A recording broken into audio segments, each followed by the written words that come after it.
In the time when the Buddha lived, about 600 BC, the Hindu system had become somewhat decadent. It isn't altogether clear what had happened to it, but it is certain that it did seem in some way to be in need of reform. And so there were many reasons for this. And the Buddha, as a young man, being basically troubled by the great problems that we're all troubled with, the problem of suffering and the problem of what all this universe is about, he endeavored to follow the methods that were then being used by people who were shramanas or vanaprasthas, forest dwellers. And at that time, it's very apparent that the main method that these people were using was an ascetic discipline. And it's said that for 7 years he practiced these austerities. But he found out that they didn't lead to liberation. And all the people who were practicing them knew they didn't either. But they felt that that was only because they weren't doing it hard enough.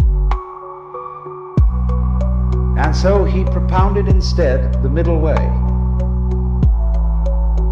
The way that led to liberation, neither through austerities nor through pleasure-seeking.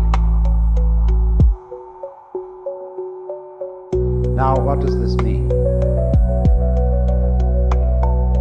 It means that in his time, the way of liberation had become competitive, which meant it was on the wrong track. And always there's this tendency, to have a marathon and be in a competition with others or with oneself about these things. So he found, you see, that the real path, the middle way, the meaning of the middle way is that it's the path that can't be followed. Because to get you onto the middle way, I have to get into a dialogue with you, see, and you say to me, because after all it's always the student that raises the problem, not the teacher. You say, well, now what's the right thing to do? I say back to you, why are you looking for the right thing to do? And then you have to consider your situation, where you are. And you say, well, I'm looking for the right thing to do because I feel that I'm in the wrong situation. I don't have peace of mind. Why do you want peace of mind? Because my mind is disturbed. Then in other words, you as a disturbed mind are trying to find peace of mind. Your quest for peace of mind is the same thing as having a disturbed mind.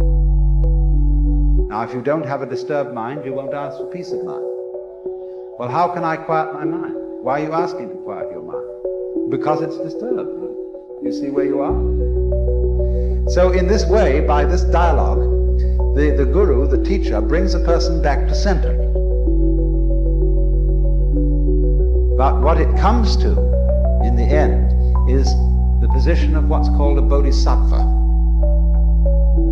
A bodhisattva means somebody who went out of society, or we should say gave up the world in some way, took on the robe, took on the discipline. He found what he was looking for, but his finding it was absolutely simultaneous with his coming back into society.